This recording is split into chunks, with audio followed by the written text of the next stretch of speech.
அனைவருக்கும் வணக்கம். இந்த பதிவில் கார கொழுக்கட்டை செய்வது எப்படி என்பதை பற்றி பார்ப்போம்.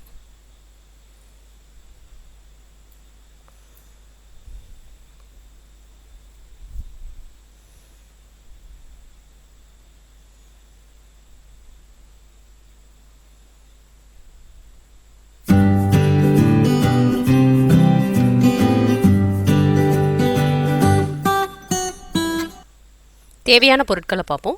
1 கப் அரிசி, 3/4 கப் கடலைப்பருப்பு,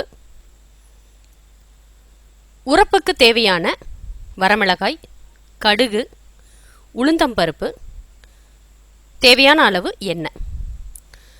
அரிசி மற்றும் கடலைப்பருப்பு இது ரெண்டுத்தையும் ஒரு 2 to 3 hours ஊற வச்சுக்கோங்க. ஊற வச்ச பிறகு நல்லா அலசிட்டு வரமிளகாயோடு சேர்த்து இந்த அரிசியையும் பருப்பையும் நம்ம மிக்சியில் போட்டு அரைச்சிக்கலாம். ரொம்ப நைஸாக அரைக்கக்கூடாது, கொஞ்சம் நரநரப்பாக, அதாவது ரவை பதத்துக்கு இதை அரைச்சிக்கணும்.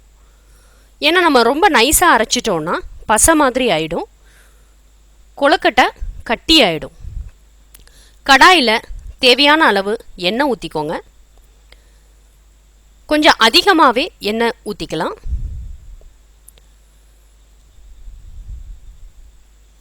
எண்ணெய் காஞ்ச பிறகு அதில் முதல்ல போட வேண்டியது கடுகு.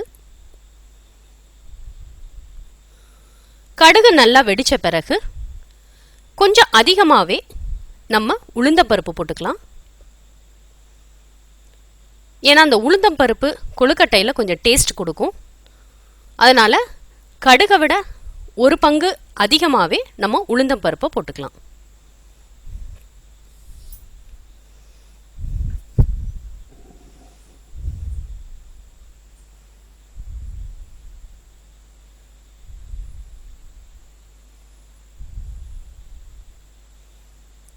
உளுந்தம்பருப்பு கொஞ்சம் செவக்கிற வரைக்கும் நல்லா அதை கிண்டி விடுவோம்.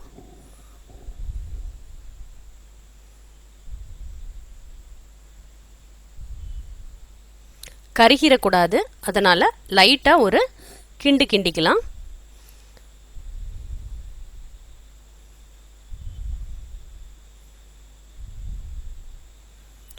உளுந்தம்பருப்பு நல்லா செவந்ததும் அதில் இப்போ இந்த மாவை நம்ம கலக்க போகிறோம்.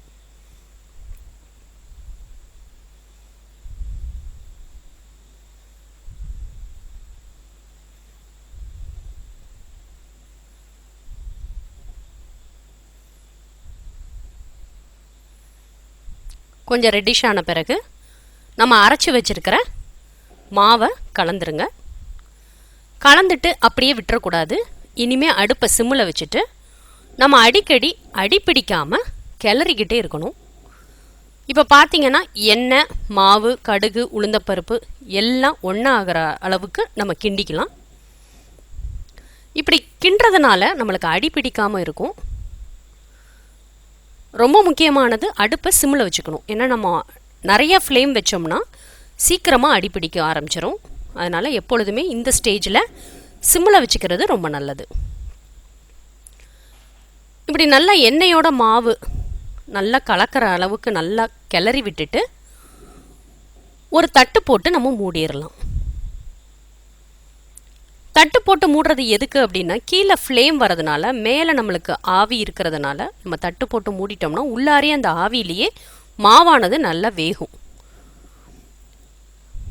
மூடி வச்சுட்டு ஒரு 5 நிமிஷத்துக்கு ஒரு தடவை நம்ம வந்துட்டு மாவை திறந்து திரும்ப ஒரு பெரட்டி விடுங்க.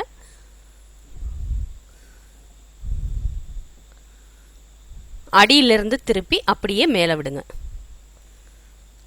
இப்படி மேலே விட்ட பிறகு திரும்ப நம்ம மூடி வச்சிடலாம். இதே மாதிரி எண்ணெயிலேயே அந்த மாவானது வேகணும்.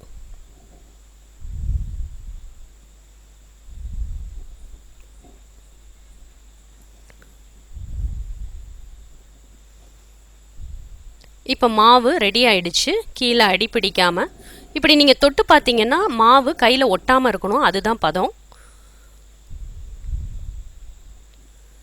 இந்த ஸ்டேஜில் நம்ம கீழே இறக்கி வச்சிடலாம். இறக்கின பிறகு அந்த சூடு ஆறுறதுக்குள்ளார நம்ம சிறு சிறு உருண்டைகளாக பிடிச்சு வைக்கிறோம்.